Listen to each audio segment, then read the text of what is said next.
Hello everyone, मैं नीलम तिवारी आप सभी का मैग्नेट ब्रेन्स में बहुत बहुत स्वागत करती हूँ। मैग्नेट ब्रेन्स एक ऐसा चैनल है जहाँ पर आपको किंडरगार्टन से लेकर 12th क्लास तक के सारे वीडियोस बिल्कुल फ्री अवेलेबल करवाए जाते हैं। और ऐसा भी नहीं है कि आपको स्टार्टिंग के 2 वीडियोस देखने के बाद में कोई भी सब्सक्रिप्शन चार्ज देना हो। ऐसा नहीं है कि 2 वीडियो दिखा दिए, अब इसके बाद आगे के वीडियो एक्सेस करना है तो अब दीजिए चार्ज, तब आपको दिखाएंगे, ऐसा नहीं है। 100% फ्री एजुकेशन मिलती है आपको मैग्नेट ब्रेन्स चैनल पे। IIT, JEE, NEET, NTSC, olympiad, आपको जो भी तैयारी करनी हो, है ना, बैंकिंग, SSC को भी कोई भी कॉम्पिटिटिव एग्जाम की आप तैयारी करना चाहते हैं तो उसके लिए ना ही आपको कहीं पैसे खर्च करने की ज़रूरत है, ना ही कहीं जाने की ज़रूरत है। आप घर में बैठ के मैग्नेट ब्रेन्स के साथ में बेस्ट टीचर्स के साथ में अपनी तैयारी को कर सकते हैं। देखिए, कक्षा 11वीं संस्कृत में व्याकरण में कोर इलेक्टिव बच्चों के लिए हमने संधि का प्रकरण शुरू किया और संधि में भी हमने अपनी जो महत्वपूर्ण 3 संधि उनको हमने पूरा कर दिया। लेकिन हमारी अनुनासिक संधि भी हमारी बहुत जगह प्रयोग में आती है और उसके विच्छेद भी आ जाते हैं। तो जबकि हमें संधि का परिचय ही पता नहीं होगा तो हमारे सामने अगर शब्द आएंगे तो हम उनको तोड़ेंगे कैसे, है ना, जब हमें परिवर्तन ही पता नहीं होगा। भाई मान लीजिए कि स्वर संधि जब हम पढ़ते हैं तब हम जानते हैं कि ए की मात्रा गुण संधि में आती हो, ओ की मात्रा संधि शब्द जब बनता है तो ओ की मात्रा गुण संधि से आती है, अ और उ की मेल से आती है। लेकिन अगर हमें ये पता ही नहीं होगा कि ओ की मात्रा किस संधि में बनती है, किन वर्णों से बनती है, तो आप उसको विग्रह कैसे, विच्छेद कैसे कर पाएंगे, उसका नहीं कर पाएंगे, है ना। तो यहाँ पर इसीलिए हम हर एक संधि को आपको बताते जा रहे हैं। व्यंजन संधि में अनुनासिक संधि को पढ़ने वाले हैं। अनुनासिक संधि भी हमारी जसत्व संधि जैसे ही आपके पाठ्यक्रम में क्या कहा गया है कि प्रथम वर्ण का पंचम वर्ण में परिवर्तन, प्रथम वर्ण का पंचम वर्ण में परिवर्तन अनुनासिक संधि के नियम के लिए कहा गया है। तो हमें ये ही देखना है, हमें लिखना है कि कचट तप का, अभी हमने जसत्व संधि में पढ़ा कि कचट त और प, इसके बाद कोई भी स्वर व्यंजन आ जाए, कोई भी वर्ण हो तो इसका गजट दब में परिवर्तन होगा। अब गजट दब हमारे किस में हो जाएंगे, ग यानी तीसरा वर्ण, पहला अक्षर तीसरे में बदलता है तो ग, ज, ड, ये हो जाएगा द और ये हो जाएगा ब, यानी गजट दब में परिवर्तित हो जाएंगे। ठीक है, ये हमने अपनी जसत्व संधि में पढ़ा, इस नियम को पढ़ लिया। अब इस नियम को पढ़ने के बाद में ये देखिए, यहाँ पे हम इस तरह से आपको लिख देते हैं जिससे सरलता हो जाए। ये हो गया हमारा ग, ज, ड, द और ब। ठीक है, गजट दब में परिवर्तन हो गया जब इनके बाद कोई भी वर्ण हो, स्वर या व्यंजन। तो आप कहेंगे कि जब स्वर और व्यंजन की बात हो गई है, जब पहले का तीसरे में बदलने का नियम हो चुका है, तो अब ये कौन सी बात आई कि पहला अक्षर पांचवें में बदलेगा, अपने ही पंचम वर्ण में बदलेगा। अनुनासिक, नासिक यानी नासिका से निकलने वाले वर्ण। अनुनासिक का अर्थ होता है नासिका की ध्वनि से उत्पन्न होने वाले वर्ण। हर वर्ग का अपना अपना अनुनासिक होता है। क ख ग घ इंग, च छ ज झ हिय, ट ठ ड ढ ण, त थ द ध न, प फ ब भ म, अपना अपना अनुनासिक वर्ण होता है। यहाँ पर हमारी संधि कौन सी कहती है, जसत्व संधि कहती है कि पहले वर्ण को तीसरे में बदलो। लेकिन अनुनासिक कहती है कि नहीं, पहले वर्ण को पांचवें वर्ण में बदलो। लेकिन क्यों बदलो, इसका भी तो कोई कारण होगा। तो ये कह रहे हैं कि यदि पद के अंत में कचट तप हो या और उसके बाद अगर कोई अनुनासिक आ जाए, अभी यहाँ पे सारे स्वर और व्यंजन की बात कर दी, लेकिन कह रहे हैं कि स्वर व्यंजन सारे मान लो, सारे हमने दे दिए, किसको, जसत्व संधि को, लेकिन उनमें से अनुनासिक को अलग कर दिया। कह दिया यहाँ पे किनको, अनुनासिकों को। यहाँ पे कह दिया कि इन पांचवें अक्षरों को छोड़ दो, पांचवा वर्ण। पांचवा वर्ण हमने क्यों लिखा, क्योंकि पांचवें वर्ण हमारे होते कौन से हैं, मूल्य होता है इंगा, इंगा, या, ण, न और म, ये पांचवें अक्षर होते हैं। अगर यहाँ पे हम ये लिख देते हैं तो आपके मन में भ्रम क्या उत्पन्न हो जाएगा कि अगर कोई पद क से अंत हो रहा हो और उसके बाद में इंगा लिखा हो तो क इंगा में परिवर्तित होगा, पर ऐसा नहीं है। हम यहाँ पर आपसे सारे पंचम वर्ण की बात कर रहे हैं कि यदि कोई शब्द या कोई पद क से अंत हो रहा है और उसके बाद में इंगा आ जाए, यानी जो अंत वाला जो वर्ण शुरू होने वाला है, अंतिम शब्द जो उत्तर पद जो हमारा है वो इंगा से शुरू हो रहा है, या से शुरू हो रहा है, णा से शुरू हो रहा है, ना से शुरू हो रहा है या मा से। इन अनुनासिकों में से कोई भी हो, बस पहले वर्ण के बाद में अगर हमें अनुनासिक वर्ण दिख रहा है, बस ये समझिएगा, ये नहीं कह रहे हैं कि का के बाद इंगा दिखे, ये नहीं कह रहे हैं, हम ये कह रहे हैं का के बाद कोई भी पांचवा वर्ण आ जाए तो फिर का अपने पांचवें अक्षर में परिवर्तित हो जाएगा। च या में परिवर्तित हो जाएगा, ट ण में परिवर्तित हो जाएगा, त न में परिवर्तित हो जाएगा, प म में परिवर्तित हो जाएगा। इतना सा है। अनुनासिक को देख के प्रथम वर्ण में अपने अनुनासिक में बदल गए। जैसे यहाँ देखिए दिख, क है, का के बाद कौन सा अनुनासिक लिखा हुआ है, ना लिखा है। अब इस तरह से देखिए कि का के बाद कौन सा अनुनासिक वर्ण आया, ना आया, तो का क्या ना में परिवर्तित होगा, नहीं। का कहेगा अगर आप अनुनासिक बैठे हो तो आपका सहयोग करने के लिए मेरा अनुनासिक आ जाएगा, और ये विकल्प से है, कंपलसरी नहीं है, लेकिन विकल्प से ऐसा करना चाहिए, ये अनुनासिक संधि का नियम कहता है। तो दिंगनाथ, ऐसे तो दिग्नाथ भी बन सकता है क्योंकि का गा में परिवर्तन होगा, ये व्यंजन है ना, तो हमारा दिग्नाथ भी बन सकता है, लेकिन विकल्प से कह रहे हैं, विकल्प से आप दिंगनाथ करेंगे तो और भी अच्छी बात रहेगी, क्योंकि भाई जो हमारा अनुनासिक वर्ण निकल रहा है वो चाहेगा कि यहाँ पर भी हमारे ही जैसा आ जाए, है ना। ये तीसरा अक्षर ग नहीं है, नासिका से नहीं निकलता है, ग की ध्वनि कंठ से निकलती, नासिका से नहीं निकलती है, लेकिन यहाँ पे इसकी सुविधा के लिए, इस अनुनासिक वर्ण की सुविधा के लिए का गा में परिवर्तित न होके विकल्प से इंगा में भी परिवर्तित हो जाता है, विकल्प से हो जाता है, ठीक है। तो दिंगनाथ अगर आपको कभी भी इसलिए बता रहे हैं कि केवल क अकेला दिखे, ग अकेला दिखे, तब विच्छेद करते समय उसी को केवल का में नहीं बदलिएगा। अगर हमारा पंचम वर्ण यानी 2-5 अक्षर आपको दिख जाए साथ में, तो समझ जाना जो आधा वाला पंचम वर्ण है वो अपने पहले अक्षर के परिवर्तन से आया है। ये क से क का परिवर्तन केवल ग में ही नहीं हो सकता है, किसमें हो सकता है, इंगा में भी हो सकता है, ठीक है। तो ये क्यों बता रहे हैं हम अनुनासिक संधि, इसलिए बता रहे हैं क्योंकि ये देखो संधि करना तो बड़ी आसान होती है। आप यहाँ पे देखेंगे, बोले देखो प्रथम वर्ण क है उसको इंगा में बदल दो, ता है उसको ना में बदल दो क्योंकि यहाँ पे अनुनासिक लिखा हुआ है, ता को ना में बदल दो क्योंकि यहाँ पे अनुनासिक लिखा है, ता को ना में बदल दीजिए क्योंकि यहाँ पे अनुनासिक मा लिखा हुआ है, टा को णा में बदल दो, क्यों, क्योंकि यहाँ पे अनुनासिक लिखा है, टा को णा में बदल दो, क्यों बदल दो, क्योंकि यहाँ पे अनुनासिक है। अनुनासिक कह रहे हैं हम, ये नहीं कह रहे हैं कि माँ है इसलिए बदला, अनुनासिक कोई भी हो सकता है, ना हो सकता है, माँ हो सकता है, या हो सकता है, इंगा हो सकता है, कोई भी हो सकता है, पांचों में से कोई भी अक्षर हो सकता है। ये ट हमारा अणा में बदल गया, क्यों बदल गया, क्योंकि यहाँ पे कौन सा अक्षर है हमारा, अनुनासिक वर्ण है, ठीक है ना। तो यहाँ पे आपको ये देखना है, यहाँ पे हम ये बताना चाह रहे हैं कि ये तो हमें समझ में आ गया कि अनुनासिक को देख के ये भी अपने अनुनासिक में ही बदल जाते हैं, ठीक है। लेकिन आपको 2 प्रकार से इसके विग्रह करने के लिए आ सकते हैं। एक इस प्रकार से आ सकते हैं कि दिग्नाथ लिखा हुआ हो, तब भी गा को आप का में परिवर्तित करके क्या करेंगे, ये समझ में आ गया आपको, पहले वर्ण का पंचम वर्ण में परिवर्तन, बस इतना याद रखना है। अब विग्रह करते समय हमें कैसे याद रहेगा, तो हम ये दोनों ही आपको दिखाई देते हैं, ये लिखा है षण्मासः और ये लिखा है षड्मासः। तो यहाँ आपने देखा ये लिखा षण मा साह, और यहाँ देखा आपने षड मा साह।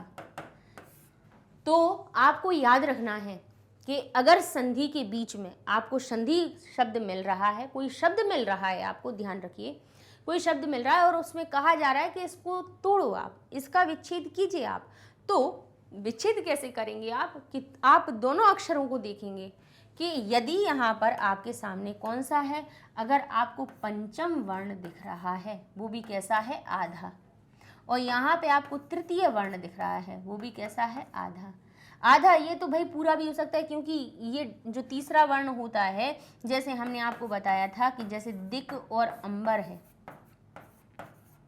दिक और अंबर आपके सामने लिखा हुआ है, तब तो भाई ये भी हो जाता है कि ये तीसरे वर्ण में बदला। पहले तो दिक हो गया दिग, और फिर ये अंबर, और अंबर का जो हमारा अ था उसने गा को कर दिया पूरा, तो ये हो गया दि, गा हो गया पूरा ग, और दिगंबर। तो तीसरे वर्ण के लिए हम आदि वाली सिचुएशन नहीं बता रहे हैं, क्योंकि कभी आधा भी दिख सकता है और कभी पूरा भी दिख सकता है। अगर स्वर आ गया तो वो पूरा भी हो जाएगा। ठीक है, तो पहचान हम कैसे करेंगे कि अगर हमें तृतीय वर्ण दिख रहा है, चाहे वो पूरा हो या फिर आधा, चाहे आधा हो या पूरा हो, तो हमें कैसा क्या करना है, उस तीसरे वर्ण को हमें क्या बदलना है, अपने पहले वर्ण में बदलना है।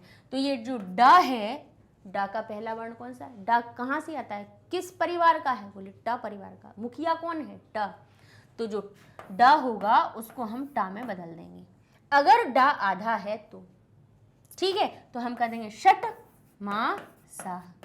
विच्छेद करना भी तोड़ लीजिए, ये तो आप तुरंत आप देख के समझ जाएंगे। तो देखिए, दिकनाथ का दिंगनाथ हो गया, सत का सन मार्ग हो गया, जगत का जगन्नाथ हो गया, एतत मुरारी का एतन मुरारी हो गया, टाकाणा में परिवर्तित हो गया क्षण मासा हो गया, षट का क्षणमुख हो गया, षट का क्षण हमारा हो गया क्षण। अब देखिए णा के साथ में ना भी णा में परिवर्तित हो गया। ठीक है, क्षणगर्य हो गया।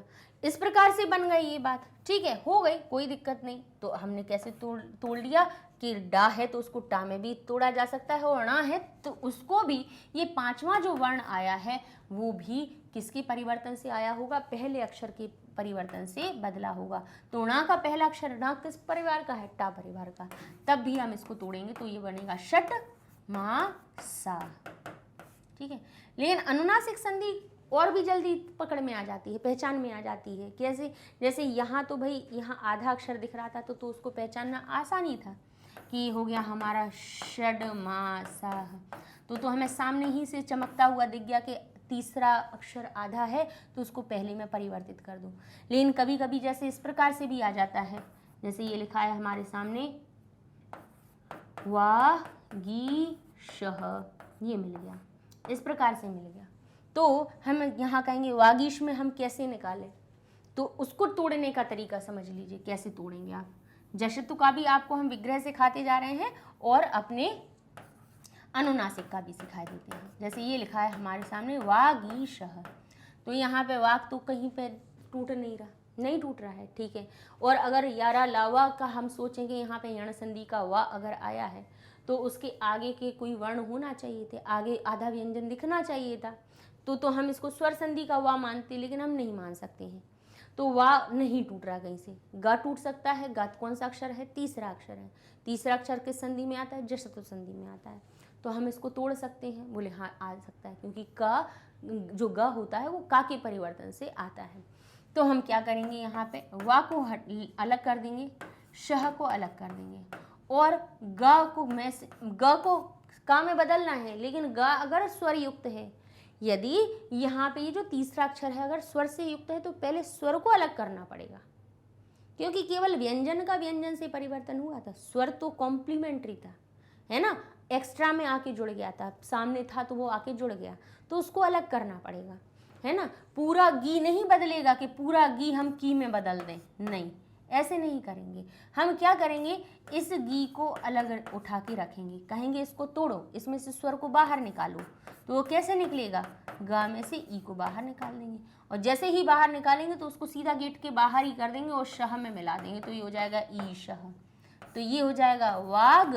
अब इस आधे गा को आधे का में परिवर्तित किया जा सकता है, क्योंकि आधा ही अक्षर बनता है। तृतीय वर्ण का परिवर्तन आधे में ही होता है, लेकिन बाद का स्वर जुड़ जाता है, इसलिए वो वागीश हो गया था। तो मूल शब्द क्या बनेगा, वाक और ईशः। ठीक है, तो इस तरह से आप याद रखेंगे। जैसे यहाँ पे हमारा वागीश हो गया तो हमने वाक और ईश में उसको परिवर्तित कर दिया। अब यहाँ पर हमने कहा आपको दिगंबर, दिगंबरः। ठीक है, तो यहाँ पे हमें कहाँ से टूट रहा है, बोले गा से टूट रहा है। यहाँ पे हमें अक्षर दिख रहा है, तो हम दी को अलग किया। ग में क्या है, स्वर है क्या? बोले हाँ है, क्योंकि ये पूरा है तो अर्थात इसको आने आके पूरा किया होगा, नहीं तो ये पूरा नहीं हो सकता था। और जैसे ही आपने इसमें से आ निकाला, उसको सीधा गेट के बाहर निकाल के दूसरे अक्षर से जोड़ दीजिए। ये सीधे जाके आगे वाले शब्द से जुड़ जाएगा, तो ये हो जाएगा अम्बरह, और गा को बदलेंगे का में, तो ये हो जाएगा दिक, और ये हो जाएगा हमारा अम्बरह। ठीक है, इस प्रकार से ये आप तोड़ लेंगे। अब ये जशत्व संधि को तोड़ना बता दिया। अब यहाँ पे देखिए क्या लिखा है, दिंगनाथ, या लिखा है जगन्नाथ। ये क्या लिख दिया हमारे सामने, जगन्नाथ। ठीक है, जगन्नाथ लिख दिया हमारे सामने। अनुनासिक संधि को पहचानने का भी आप नियम समझ लीजिए। आप अपने उसमें मन में याद रख लीजिए। ये चीज़ अब कहीं पे लिखी हुई नहीं है, लेकिन हम जिस चीज़ को अनुभव करते हैं वही हम आपके साथ में बताते हैं कि आप इस तरह से पहचान कर सकते हैं अनुनासिक संधि की। कैसे पहचान कर सकते हैं कि हमारे सामने दो पंचम वर्ण साथ में आए, दो पंचम वर्ण साथ में हो। पांचवें अक्षर कह रहे हैं, हम ये नहीं कह रहे हैं कि ना के साथ में ना ही आए, ना के साथ में माँ हो, या हो, ना हो, इंगा हो, चलेगा। बस दो पांचवें अक्षर साथ में होने चाहिए। चाहे कोई भी वर्ग के दो पांचवें अक्षर हो, साथ में हो, और दूसरा वाला जो है वो हो पूरा, और ये वाला जो उसके पहले वाला हो वो हो आधा। तो समझ लेना, जो आधा वाला जो अनुनासिक है वो कहाँ से आया है, वो तो निश्चित तौर पे अपने पहले वर्ण से ही बना है। तो यहाँ पे हमें दो अनुनासिक दिख गए, कौन सा, जगन्नाथ। तो हमने सीधे, हमें जो पूरा अनुनासिक है उसको नहीं छेड़ना है, उसको सीधा का ऐसा ही लिख देना है। बस हमें उठाना है पहले वाले शब्द को, जहाँ से आधा अनुनासिक हमें दिखाई दे रहा है, उस अनुनासिक को उसके पहले अक्षर में बदल दो कि ना जो है वो किस परिवार में आता है। कहेंगे ता परिवार से आता है, तो ता उसमें लिख देंगे हम हटा के, तो ये हो जाएगा जगतनाथ। ये अनुनासिक संधि को पहचानने का और उसको विच्छेद करने का आपका नियम है। ठीक है, और देख लीजिए, एतन मुरारी लिखा हुआ है, ये लिखा है एतन मुरारी। ठीक है, तो हमें दो अनुनासिक वर्ण दिख रहे हैं, दो पंचम वर्ण दिख रहे हैं कि नहीं दिख रहे हैं, दिख रहे हैं। दो पांचवें अक्षर दिख रहे हैं, और उसमें भी एक होना चाहिए, आखिरी वाला पूरा होना चाहिए, और ये वाला होना चाहिए आधा। ये आधा होना चाहिए, ये पूरा होना चाहिए। तो हमने कहा पांचवा अक्षर ये पूरा भी दिख रहा है, ये आधा दिख रहा है, तो हमें क्या करना है, पूरे वाले से लेकर के उस पद को तो बिल्कुल अलग लिख दीजिए, उस शब्द को बिल्कुल अलग हटा दीजिए। ये हमारा बचा एतन बचा, तो ना कहाँ से आएगा, किस परिवार का है, बोले ता परिवार का है, तो ये हो जाएगा एतत मुरारी। ठीक है, ये आपका पहचानने का नियम है। ऐसे ही देखिए दिग्नाथ लिखा हुआ है, दिग्नाथ लिखा हुआ है, क्या करना है हमें भाई, यहाँ मैंने देखा दी, दो पंचम वर्ण देखे, एक पंचम वर्ण यानी जो पीछे वाला है वो है पूरा, उसके पहले वाला आधा दिखाई दे रहा है, दिखाई दे रहा है। तो बस क्या करना है, हमें दिंग को अलग कर लेना है, दिंग को अलग कर देना है, नाथ हमारा अलग बनेगा। उस पंचम वर्ण के बाद वाला जो अक्षर है वो पूरा अलग जैसा का तैसा लिखो, उसमें कोई परिवर्तन नहीं करना। अब इंगा किस परिवार का अंतिम अक्षर है, कहेंगे का परिवार का, तो उसको पहला अक्षर लिखकर हम इस प्रकार से लिख देंगे दिक्नाथ। ठीक है, ये हमारा अनुनासिक संधि को तोड़ने का भी हमने नियम बता दिया, और जशत्व संधि को भी तोड़ने का आपको नियम इसमें हमने आपके साथ में बता दिया। ठीक है, देखिए लिखा है षण्मुख, तो क्या करेंगे आप, मुख को अलग कर देंगे, और ना किस परिवार से आया है, टा परिवार से आया है, तो आप इसको कर देंगे षटमुख। ठीक है, षटमुख इस प्रकार से बदल जाएगा। अब यहाँ पे भी देखिए षटमुख दिखेगा, तो मुख को अलग कर देंगे, डा आधा है तो सीधा टा में परिवर्तित कर देंगे, ये षटमुख हो जाएगा। षण्मुख या षटमुख किसको कहा जाता है, भगवान कार्तिक को, कार्तिकेय के 6 मुख थे ना, इसीलिए कहा जाता है। अब यहाँ पे तो विकल्प वाली भी बात थी कि आपकी इच्छा पड़े तो आप इसको तृतीय में भी बदल सकते हैं, पंचम में बदलेंगे तो ज़्यादा अच्छा रहेगा, क्योंकि यहाँ पे ये अनुनासिक का मेल कर देते हैं। यानी एक भाईचारा हो जाता है, तुम भी 5वें हम भी 5वें एक जैसे। तीसरा भी हो जाएगा लेकिन 5वां करेंगे तो ज़्यादा अच्छा रहेगा, ये विकल्प की बात हो गई। लेकिन कहीं कहीं पे तो कंपलसरी है, यहाँ पे तो कंपलसरी है। यहाँ पे क्या कह रहे हैं, कहते हैं अगर वर्ग के प्रथम अक्षर यानी कचट तप के बाद के आगे अगर मय और मात्र अगर शब्द आ जाए, ध्यान कीजिए, बोले अभी तक तो बाकी इन सब चीज़ों में यहाँ पे बाकी सब में कोई कंपलसरी नहीं था, लेकिन एक कंपलसरी भी है, वहाँ तो आपको करना ही पड़ेगा। कब करना पड़ेगा, यदि आपके यहाँ पे कचट तप कोई भी अक्षर है और यहाँ पे मय या मात्र लिखा हुआ है, मय शब्द आ जाए या मात्र आ जाए, तो फिर ये नहीं चलेगा, आपकी मर्जी नहीं चलेगी कि का को गा में भी बदल सकते हो, 5वें में भी बदल सकते हो, तब मर्जी खत्म।